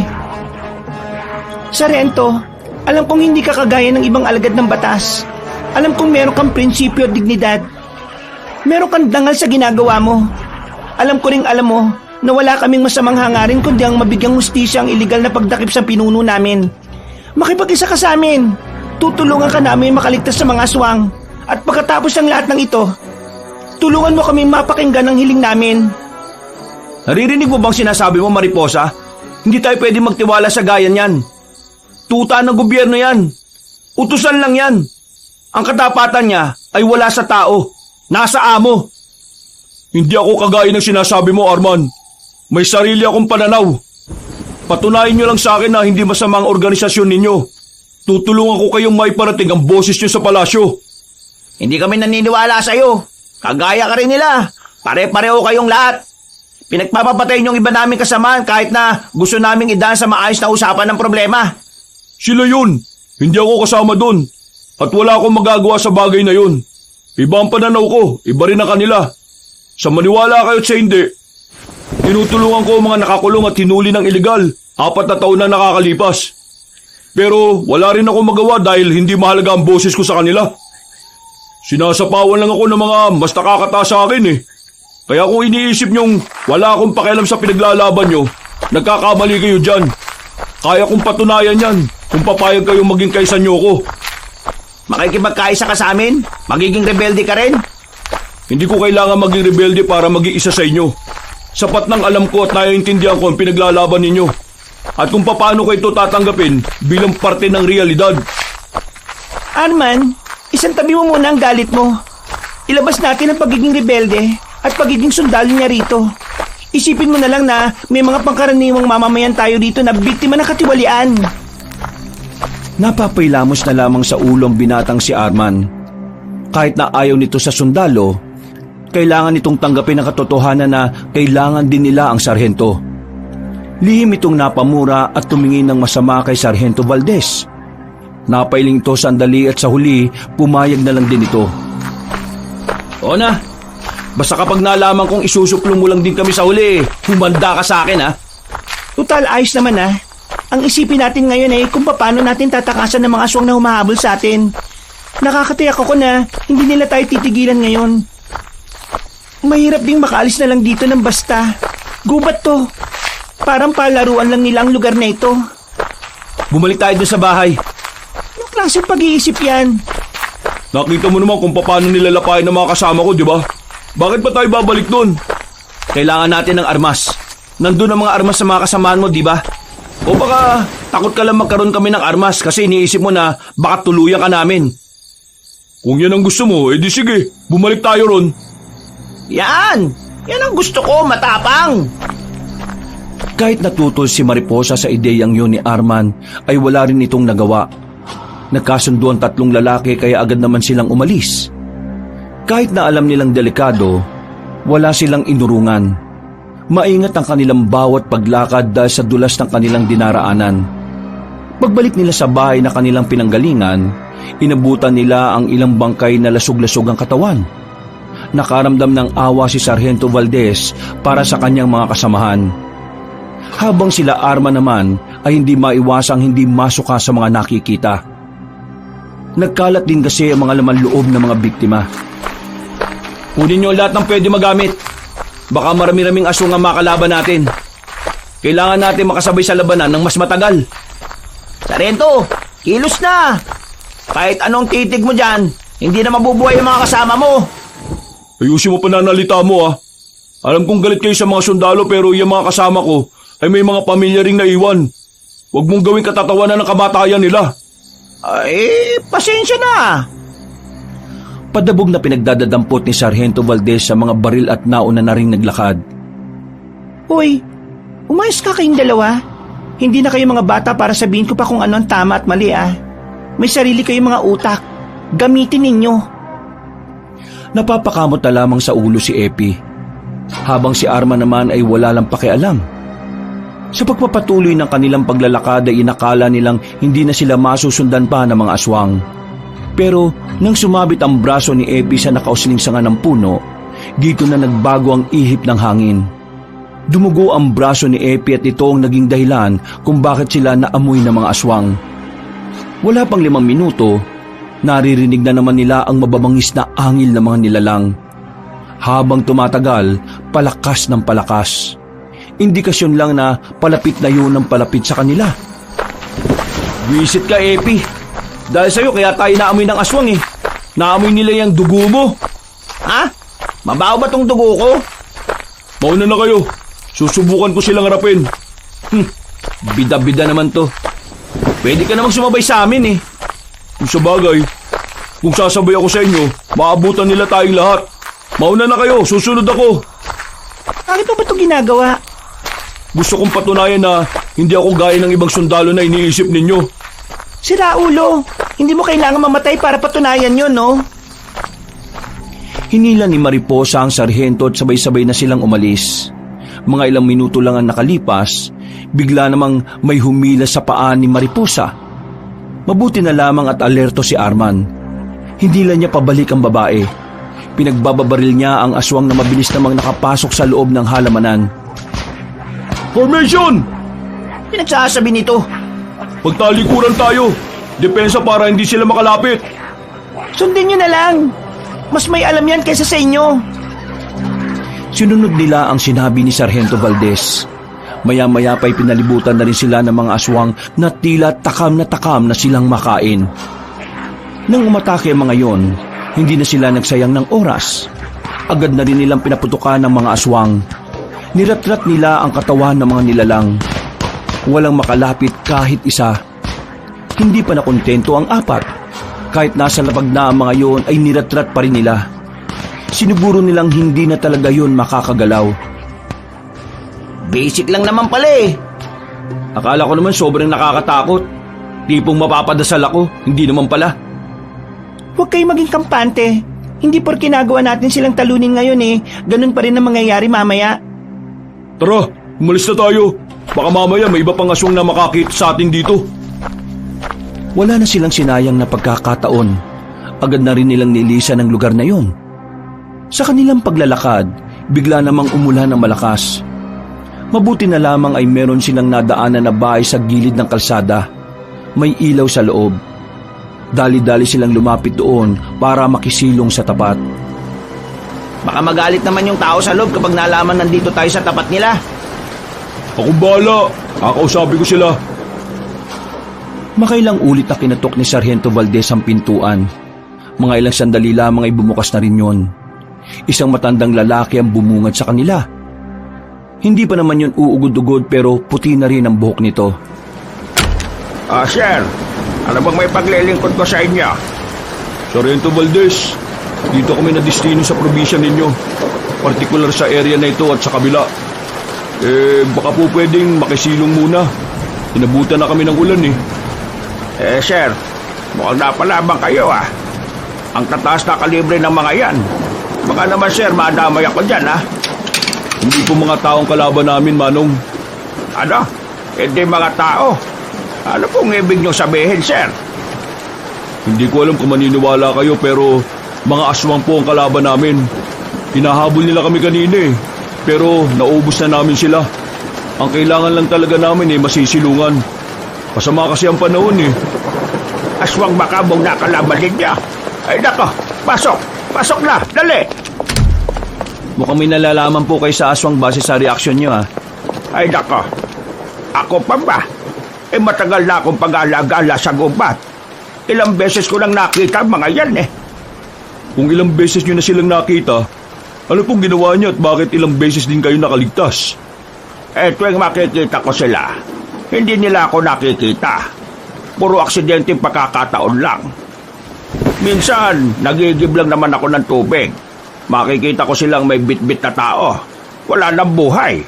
Tapos, ang usapan nila, gagawin nilang sisig yung bit-bit nila.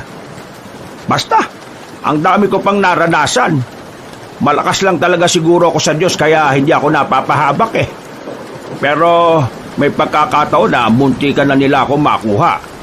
Buti na lang kako, may mga dumating na mga ngaso. Ayun, nag-alisan yung mga aswang. Kaya kayo mag-iingat kayo. Kahit may mga baril kayo kakayanin nila kayong labanan. Lalo na kung sa gubat pa kayo dadaan. Alam niyo po ba kung anong mabisang paraan para mas mabilis silang mapatay? Nako, yan lang hindi ko alam. Natatakot kasi akong pag-interesan ng mga aswang. Kasi tingnan mo, katabi ko lang ang gubat. Kahit na anong oras pwede nila akong puntahan dito kapag nalaman nilang nakikialam ako. Minsan ba naisip niyong magsumbong sa mga sundalo o pulis na may aswang dito? Ginawa ko na yan. Kaso nagmukha lang naman akong tanga. Hindi naman nila ako pinaniwalaan Malabo ka talagang paniwalaan ng militar. Patagal na kaming nasa gubat pero wala naman kasi kaming nakikita mga aswang noon. Pero ako kasi, hindi ko inalis yung anggulo na totoo mga aswang.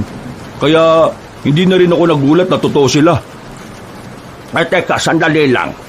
Iinitan ko kayo ng maiinom Mukhang nilalamig na yung kasama niyong babae. Ay, sige po. Maraming salamat po. Umalis sa matandang lalaki at nagtungo ito sa kusina sa bandang likuran ng bahay. Noong mga sandaling yun ay lumalakas na ng lumalakas ang ulan. Malakas na rin ang hangin sa labas. Kaya naman naisip ni Arman na maaaring magtagal pa sila roon hanggang umaga. Wala naman silang magagawa. Kahit na wala silang tiwala sa matandang kausap nila, ay kailangan nilang sumilong doon.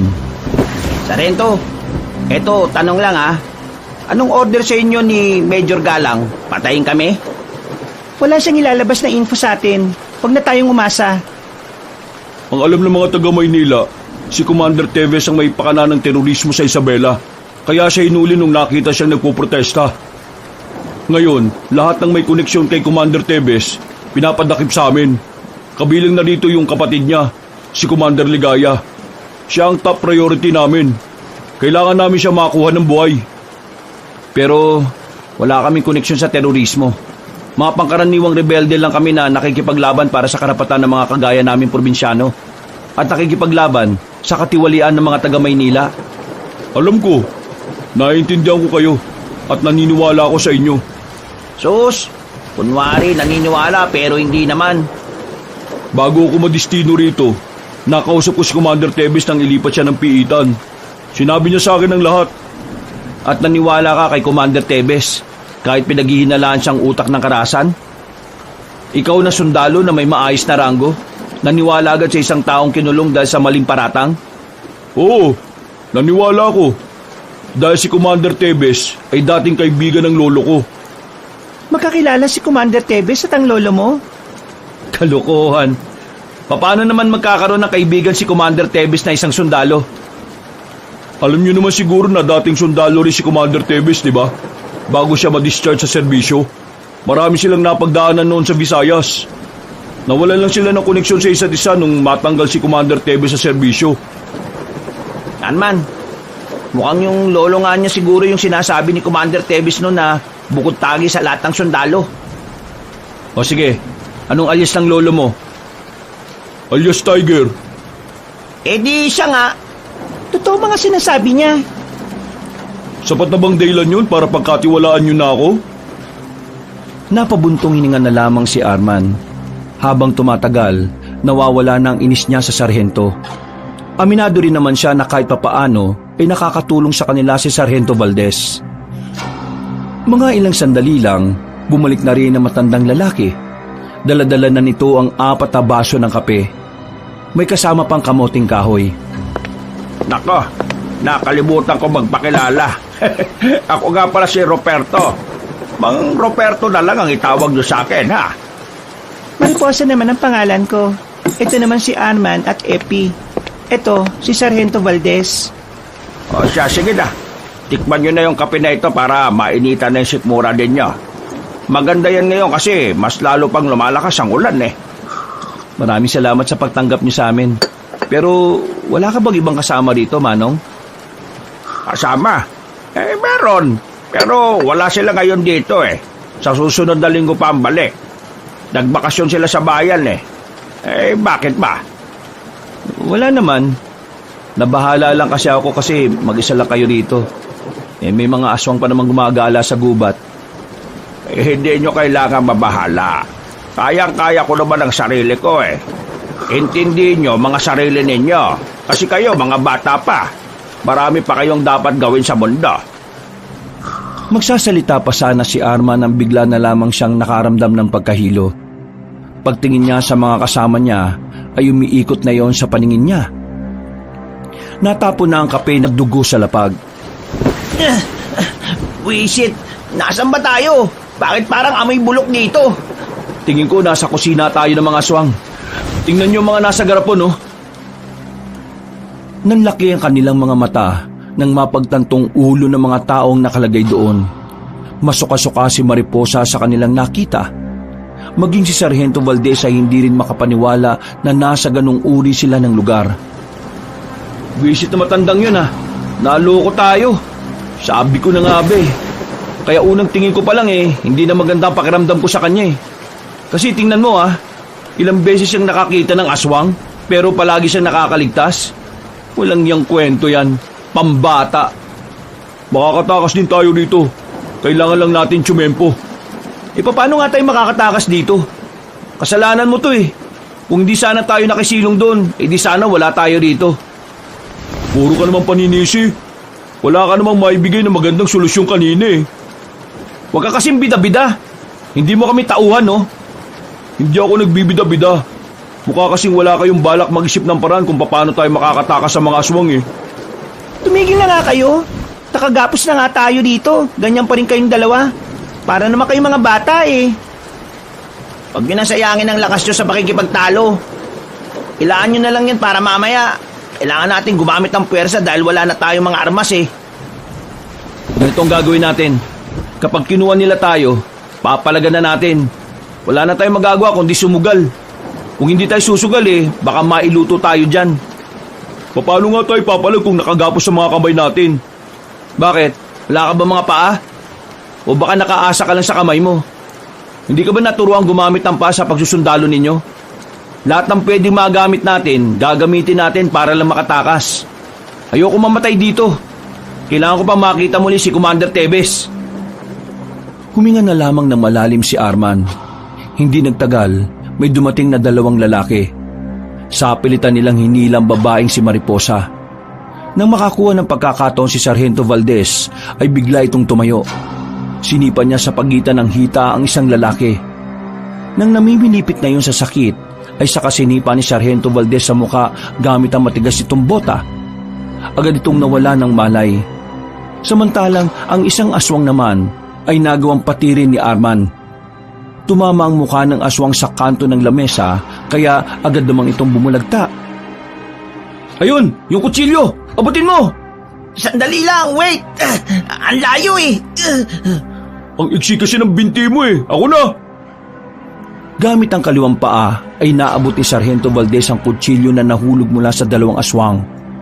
Nang makuha nila yon, ay pinagsikapan nilang maabot yon ng kamay. Dahil sa sanay na si Sargento sa ganong klase ng senaryo, agad din naman niyang natanggal ang kanilang pagkakagapos. Sumilip sila sa buong kusina. Nakita nilang naroon ang ibang aswang. Kaswal na nagluluto na ang ginagamit na karne ay karne ng tao. Gagapang tayo papunta dun sa labasan na yun.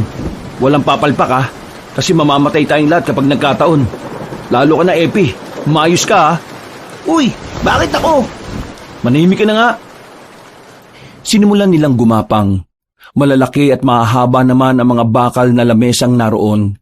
Kaya nagamit nila yon para ikubli ang mga sarili nila. Pero nang malapit na sila sa labasan, bigla na lang may dumating na aswang na may hawak. Nakita sila ng lalaking yun. Wala na silang choice kundi palaga ng mga naroon. Agad na kinuha ni Arman at Sargento Valdez ang itak na nakasabit. Tinaga nila ang aswang na malapit sa kanila.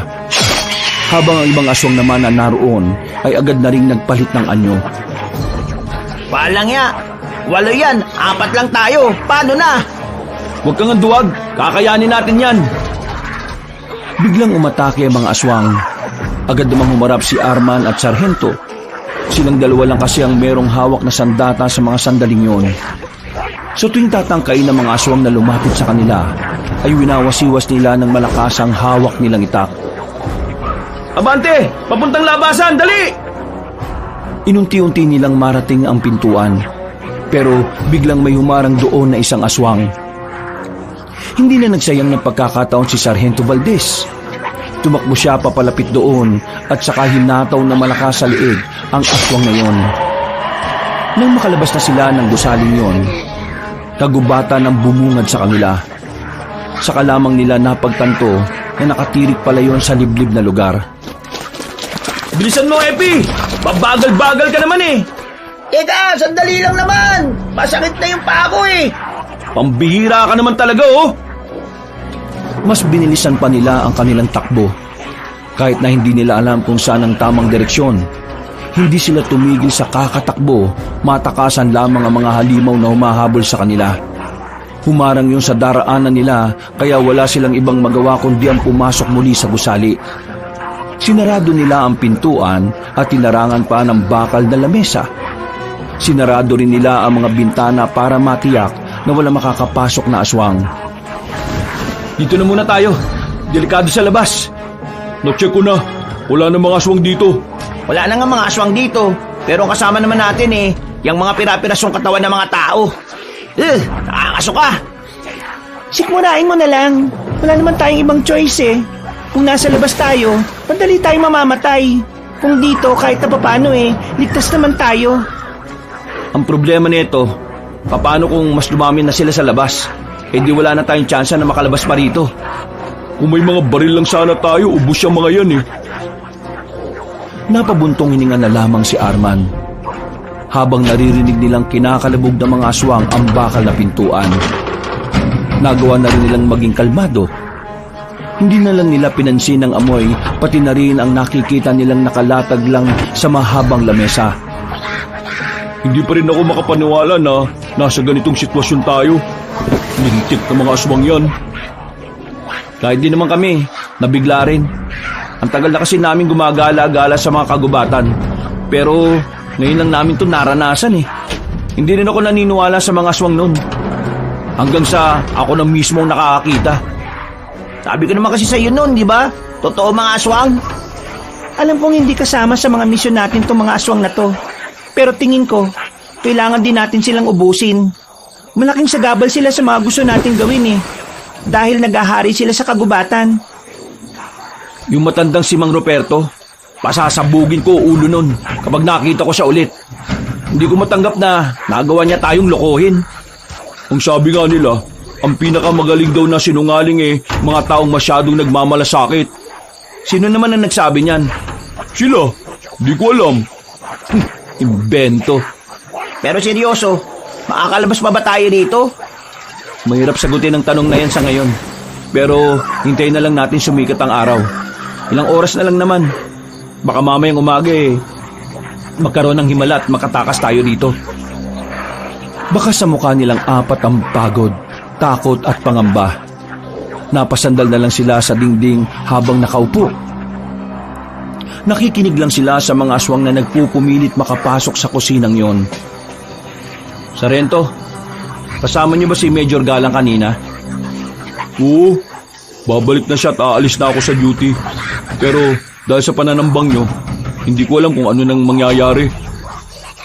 Alam mo kung gaano katiwali si Major Galang. Tanong ko lang, bakit hindi mo siya ilaglag? Madali lang sabihin na ilaglag siya. Pero yung magiging kapalit ng ganong klase ng aksyon, yun ang mahirap. Marami akong kamag-anak. Marami akong kakilala na maaaring madamay kapag binalikan nila ako. Kaya nga kailangan ko rin kayo. Kasi hindi ko magagawang panagutin si Major Galang kung ako lang. Mas masaal pa sa aswang si Major Galang. Hindi ko makakalimutan ang kahayupan na ginawa niya sa mga baryong pinupuntahan niya. Narinig ko na ang kwento sa ganyang gawain ni Major Galang. Pero wala naman ako magawa. Masyadong malakas ang impluwensya niya para ibunyag lahat ng baho niya Makakahanap din ng katapat niyang Major Galang na yan. Si Major Galang ang ani sa militar. Sinisira niya ang utak ng mga bago at ginagawa niyang personal na tauhan. Kailangan niyang mawala sa pwesto. Masaya ako na pareho natin gustong mapanagot si Major Galang. Ngayon, naniniwala na akong iba ka nga talaga sa mga kabaro mong siraulo. Marami pa matitinong sundalo at pulis na kagaya ko. Karamihan sa kanila, pareho kong walang kapangyarihan ng boses. Kaya nag-aabang na lang kami ng kakampi para makapagsalita. Kaya kailangan natin makaalis dito. Kailangan natin makaligtas para maisigawa natin ang gusto natin mangyari. Ang tanong, paano tayo makakalis dito? Tingnan nyo yung mga aswang sa labas Para mga gutom na gutom Biglang namayani ang katahimikan. Parang may dumaan na anghel. Tumahimik din ang mga aswang sa labas sa hindi nila malamang dahilan. Pero hindi pa rin sila lumalabas. Pakiramdam kasi nila ay patibong lamang yon. Nanatili lang sila sa loob. Pinapakiramdaman ang paligid. Mga ilang sandali lang, narinig na nila ang pamilyar na boses ng matanda. Nanggigil agad si Arman. Gustong-gusto niyang gantihan si Mang Ruperto pero kinakalma na lamang niya ang sarili. Buksan niyo ang pinta! Hindi dapat kayo nagluluto dyan! Hoy, siraulo matandang aswang! Kapag naawakan kita, bibigwasan kita para ma-dislocate yung mga ribs mong marupok. Kung hindi kayo lalabas dyan, kami na lang ang kusang papasa! Sige, subukan niyong pumasok. Makikita niyong hinahanap niyo. Kahit buksan niyo ito o hindi, mamamatay pa rin kayo! Kaya kung ako sa inyo, tanggapin niyo na lang ang kamatayan niyo para wala na tayong maging problema! Siraulo ka pala talaga Anong tingin mo sa amin, mga tanga? Hindi mo kami madadala sa mga ganyan mong mga salita, no? Lumabas na kasi kayo dyan! Buksan niyo na ang pinto! At pag-usapan natin kung anong luto ang pwede sa mga karne at laman loob din niya! Ay, siya nga pala, Sargento! Narinig mo ba ako? Gusto ko lang sabihin sa'yo na pinapahanap ko si Major Galang. Mamaya lang makakasama nyo na siya dyan bilang masasarap na ulam namin. Ano kailangan nyo kay Major Galang? Ay, wala naman. Gusto ko lang maningil sa ginawa niyang pagkamkam sa lupain ng mga angkan ko. Ang bihira si Major Galang Ang dami naman niyang kaaway. Kayo mga sundalo kayo. Mga wala kayong kwenta. Konsentidor. Hinahayaan nyo lang na magawa ni Major Galang ang mga gusto niya. Wala siyang pakialam kahit makaperwisyo sa buhay ng iba. Kung si Major Galang lang pala ang kailangan nyo, bakit pati kami nandito? Wala naman dapat akong pakialam sa inyo pero kayo ang lumapit sa akin. Kaya naman, isasabay ko na lang din kayo sa makakain namin para sa salo-salo namin mamayang alas 3. Dami mo namang sinasabi. Tingnan natin kung makapasok kayo rito. Paano kung sunugin ko na lang kayo dyan para lumabas kayo? Sunugin? Kaya mo bang masunog ang mga imbakan yung pagkain dito? Mukhang dito yata imbakan nyo eh. Buwisit talaga ang mga tao kahit na kailan no? Mga buwisit kayo! O ano, hindi mo rin kaya, di ba? Biglang nanahimik ang matanda sa labas. Mga ilang sandali lang, biglang kumalubog ng paulit-ulit ang pintuan. Sinusubukan ng mga aswang na makapasok sa loob. Pero dahil masyado mabigat ang mga nakaharang at meron ding kandado makapal, walang magawa ang mga yon kundi umangil ng umangil. Walang magagawa ang mga yan, mapapagod na lang sila. Noong mga sandaling yon, naging kampante silang hindi na sila mapapasok ng mga aswang. Napapabuntong hininga na lamang si Arman. Kahit kasi nasa ligtas na lugar sila, wala naman silang kasiguraduhan kung makakalabas pa sila roon. Walang ibang paraan para takasan ng mga aswang. Bagay na nagdudulot ng kawalan ng pag-asa sa kanila. Makalipas ng ilang oras, sumapit na rin ang alas 5 ng madaling araw. Wala silang naririnig na tilaok ng manok sa labas. Pero naririnig nila ang mga aswang na umaalulong na parabang mga aso. Pagkatapos sa mga alulong na yon, bigla silang napatayo sa kanilang narinig. May nagratrat ng baril sa labas. Naririnig din nilang nagpulasan ng mga aswang. Pero karamihan sa mga yon ay nakipagsabayan kaya mas sumaba ang pagpapaputok ng baril. Ha? Ano yun? Baka mga kasama ninyo. Di ba yung mga kasama namin nakaharap nila Major Galang? Paano sila makakarating dito? Sumilip sila sa kaunting uwang sa bintana. Nakita nila mga armadong lalaki sa labas na nakasuot ng uniformeng kagaya ng kay Sargento Valdez. Nung una ay nakaramdam sila ng tuwa dahil may pag-asa na ring makalabas sila. Mga sundalo, kasamaan mo, Sargento. Teka lang, kung mga sundalo sila, mayayari tayo. Itong sarhento lang ang baka iligtas. Sargento, anong gagawin namin? Baka patayin kami ng mga yan. Hindi, akong bahala. Hindi kayo gagalawin ng mga yan. Nang tumigil na ang putukan sa labas, nagkaroon na sila ng lakas ng loob na buksan na ang pinto. Bumungad sa kanila ang mga aswang na nakahilata sa lapag. Pero wala sa mga yon ang matandang si Ruperto. Si Sargento Valdez to! Hindi kami kalaban! Natrap kami sa loob dahil sa mga nilalang na yan! Agad na nagbaba ng baril ang mga sundalo. Nakahinga na sana sila ng maluwag nang biglang kasama pala ng mga yon si Major Galang. Lumabas yun mula sa likuran nila. Nakangiti na parabang nang iinsulto. Nagsarado ang kamao ni Arman noong mga oras na yon. Gustong gusto niyang patayin si Major Galang. Naalala niya kasi lahat ng ginawa nito sa kanilang kasamahan. Pero hinawakan siya ni Mariposa sa balikat at pinakalma. Huminga na lamang siya ng malalim. Sargento! Narito ka pala. Mabuti na lang at nakita kita. Yung mga kasamaan ba natin, nasaan na? Sir, nadali po sila ng mga aswang, sir nadali ng mga aswang. Sino naman itong tatlo na ito? Hindi ko sila kilala. Tinulungan lang nila ako makatakas sa mga aswang, sir. Isang malakas na suntok ang bigla na lamang dumapo sa mukha ni Sargento Valdez. Nagulat sila Arman sa ginawa ng matandang sundalo.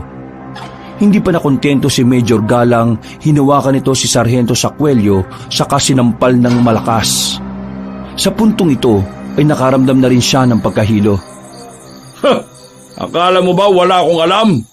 Kilala ko mga yan. Mga rebelde ang kasama mo. Paano mo sila nagawang tulungan?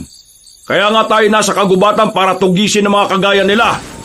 Isa kang traidor! Hindi totoo na miyembro ng teroristang grupo si Commander Tebes. Ha? Anong pinagsasasabi mo? Pakawalan niyo na siya.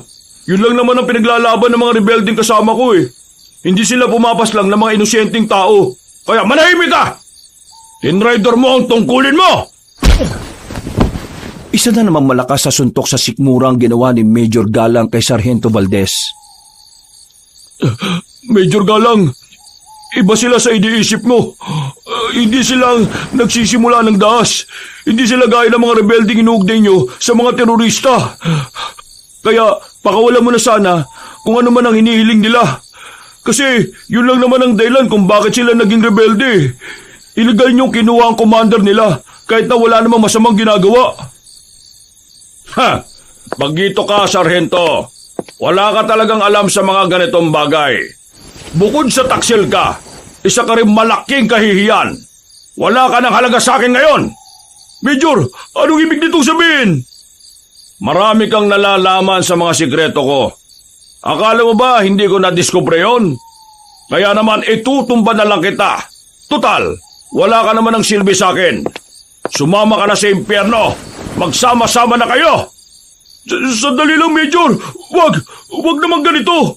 Kung pakikinggan mo lang ang hinaing nila, maintindihan mo na hindi naman talaga sila masasamang tao. Wala akong pakialam sa mga rebeldeng yan. Kayang-kaya kong patayin ang mga yan. Laglagan ko lang ng bomba ang kuta nila, wala na yan. Ikaw ang pakay ko. Dahil alam kong kakanta ka. Kaya hindi na kita bibigyan ng mikropono. Dito ka natutumba. Natigil ang pagtawa ni Major Galang nang biglang dumating ang mga panibagong hukbo ng aswang. Kasama ng mga yon ang pinunong si Mang Ruperto. Nang umatake ang mga yon, sinamantala na ni Arman ang pagkakataon. Sinuntok niya sa batok si Major Galang. Nang mapayuko yun ay tinulak niya yun sa gilid. Nakakuha ng pagkakataon para makatakbo sila Arman patungo sa likuran ng gusali. Nagkakagulo ang mga sundalo at mga aswang. Hindi naman sila makaalis agad dahil masyadong delikado. Kailangan natin makakuha ulit ng armas. Ako na lang. Dito na lang kayo. Ako ang kukuha ng armas natin. Mabilis ako. Sige, mag-iingat ka. Bilisan mo! Habang abala ang mga aswang at sundalo sa labanan, pasimpleng tumakbo si Epi patungo sa mga bangkay ng ibang sundalo na naroon. Pero 3 baril lang ang nakuha niya. Nakabalik naman si Epi pero hindi agad sila umalis. Inobserbahan muna nila ang sitwasyon. Habang nakatago sila, ay narinig pa nila ang usapan ni Major Galang at ng pinuno ng mga aswang na si Mang Ruperto. Ay, Major Galang. Buti naman at hindi mo na ako pinahirapan pang hanapin ka. Naalala mo pa ba ako, ha? Hindi kita kilala. Anong pakialam ko sa iyong aswang ka? Malamang hindi mo na ako maalala. Kasi matapos mong kamkamin ang lupa ng angkan ko, kinalimutan mo na ang lahat. Pwes, ngayon ipapaalala ko sa iyo ang lahat ng ginawa mo. Ang dami mong sinasabi. Lamunin mo to!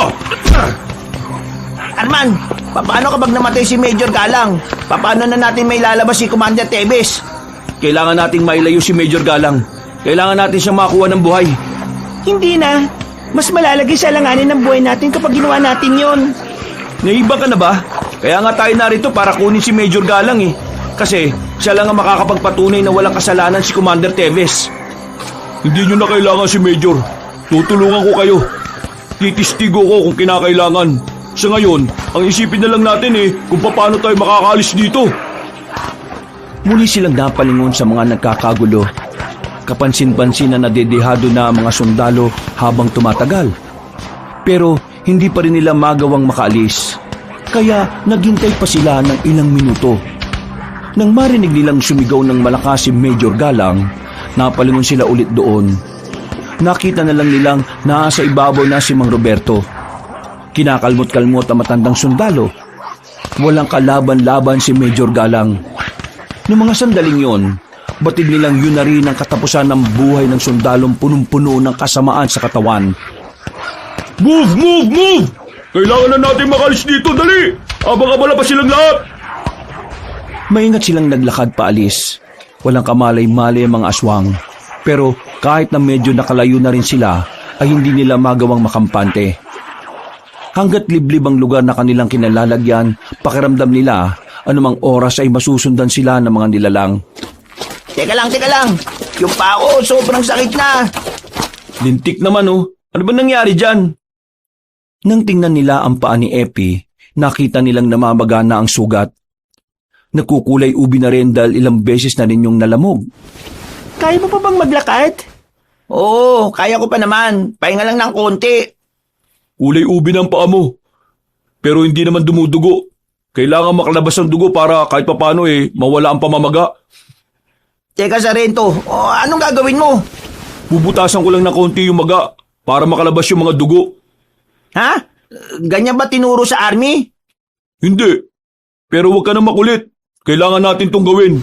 Baka mas lalong ma-infeksyon yan. Kahit na nagdududa si Epi sa sinasabi ni Sargento Valdez, ay sumunod na lang din ito sa sundalo. Napasigaw na lamang sa sakit si Epi nang butasan ng sarhento ang kanyang paa. Pero maya-maya lang, naramdaman ni Epi na parang nabawasan ng kaunti ang sakit.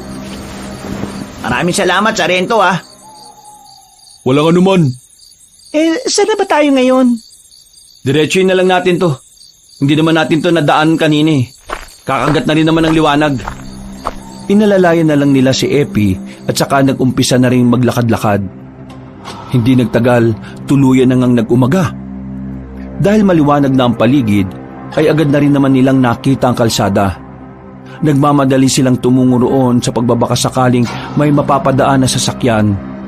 Pero sa kasamaang palad, wala ni isang sasakyan ang lumitaw. Kaya naman, wala silang magagawa kundi ang lakarin ng kahabaan ng kalye. Dakong 9:00 ng umaga, meron na silang narating na maliit na komunidad. Agad silang pumasok doon at dahil nakauniforme pang sundalo si Sargento Valdez, ay madali silang nilapitan ng mga tao. Tinulungan sila ng mga yon. May nagmagandang loob sa kanila na patuloyin sa bakanting bahay. Ay, salamat naman. May mapagpapahingahan na rin tayo. Arman, anong ginagawa mo dyan sa pintuan? Nagmamasid. Wala akong tiwala sa mga nandito. Ayoko nang maulit yung nangyaring panluloko sa atin ni Mang Ruperto. Pambira ka naman, Tinulungan na nga tayo, Tama lang ang ginagawa niya. Mas mainam lang sigurado tayo kaysa mabiktima na naman tayo. Na mga sandaling yon, nakapagpahinga sila kahit na papaano. Pero hindi nila magawang makatulog.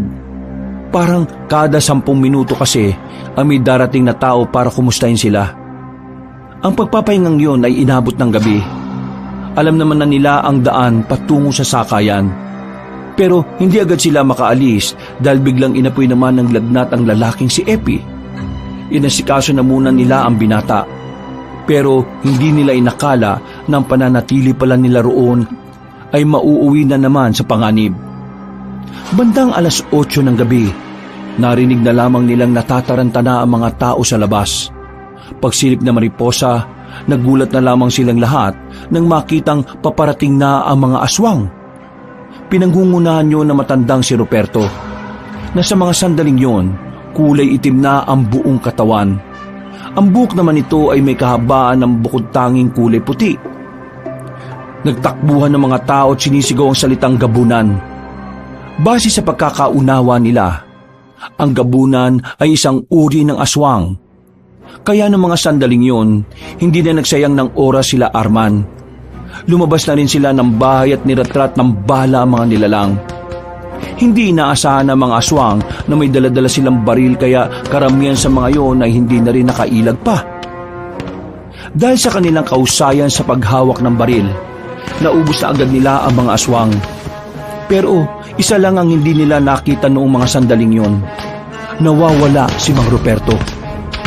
Ubus na ang bala nila kaya kinakabahan sila sa mga susunod na mangyayari. Kailangan na natin umalis dito, Arman. Buhatin mo na si Epi. Inuutusan mo ba ako? Oo, inuutusan kita. Kung hindi, maiiwan at mamamatay ang kaibigan nyo. Papasok na sana ng bahay si Arman nang biglang dumating si Mang Ruperto. Dinakma nito si Arman sa ulo at saka binalibag sa pader ng kabilang bahay. Malakas ang Kayo ang tunay na salat! Kayo ang tunay na gumugulo sa buhay ng iilan! Mga alagad ng batas o alagad ng mga tiwaling tao! Nang dahil sa mga tao pinoprotektahan ninyo, maraming lupang nawala at ninakaw! Kasama na roon ang makasaysayang lupain naming mga aswang! Napatay mo na si Major! Ano pa ba kailangan mo? Wala akong kasalanan sa'yo! Pahirapan kita! Aray! Pinalo ni Mariposa ng baril sa bandang bato ang matandang aswang. Tinablan yun ng bahagya. Mahilo-hilo yun ng dumistansya yon sa kanila. Sinundan pa ulit na Mariposa ng pag-atake. Tinamaan niya yun sa muka. Nang makabangon naman si Arman, hindi ito nagdalawang isip. Kinuha nito ang sariling baril at saka hinambalos din si Mang Ruperto. Duguan na inuunan niyang paslangin. Kaya umalis ka na. Kami nang bahala rito. Hindi ko kayo iiwan dito. Magkakasama natin tong inumpisahan. Magkakasama rin natin tong tatapusin. Ang tigas din pala ng kukote mo no? Kapag namatay ka, paano mo kami matutulungan? Sige na, umalis ka na! Hindi ako alis. Sasama ko kayo hanggang dulo. Anong pinag-uusapan niyo dyan? Nilapitan sila ni Mang Ruperto. Sinubsob ang mukha ni Sargento Valdez sa lapag. Habang si Arman naman ay sinipalang palayo. Hindi ko inakala na papahirapan niyo ako ng ganito Pero ngayon, tatapusin na kita, binatang sundalo. Ikaw ang matatapos ngayon, tanda! Napalingon sila nang dumungo si Epi sa bintana. May hawak na nakatingin sa kanila. At kahit na nag-aagaw buhay na ito, tila gusto pa rin silang kainin ni Mang Ruperto.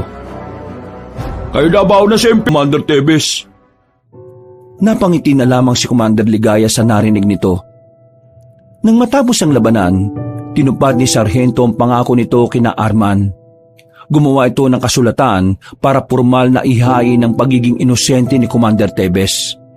Hindi man agad napalaya ang dating commander, kahit na papaano ay masaya ang kalooban ni Arman. Nararamdaman niya kasing may maganda nang nangyayari sa sistema. Pasensya na kayo Kailangan kong bumalik sa Maynila. Aasikasuhin ko lang muna yung pagpapalaya kay Commander Tebes. Kailangan ko lang kumalap ng mga katibayan na hindi nga siya parte ng kahit na anong terorista. Maraming salamat, Sargento Aasahan namin yan. Sargento, balik ka rito sa susunod Parang idol na kita. Balik ka Hinatid na nila sa sakayan ng bus si Sargento Valdez. Kumuway pa yon sa kanila bago tuluyang umandar ang sinasakyan nito. Mula nang mawala sa mundo si Major Galang, binuwag na rin nila ang samahan bilang mga rebelde. Isinuko nila ang mga armas sa gobyerno. Nagkaroon ng usapang pangkapayapaan. At matapos lang ang halos isang taon, muling nakalaya ang dating commander na si Tevez. Ang mga aswang naman ay hindi na kailanman nakita sa kanilang probinsya. Indikasyon lamang yon na tuluyan na nga nilang nalagas ang angkan at lahi ng mga salot na nilalang. Sa ngayon, simple na ang pamumuhay ni Arman. Masaya na siya dahil sa wakas, buo na ulit ang itinuturing niyang pamilya at kayamanan. Wakas,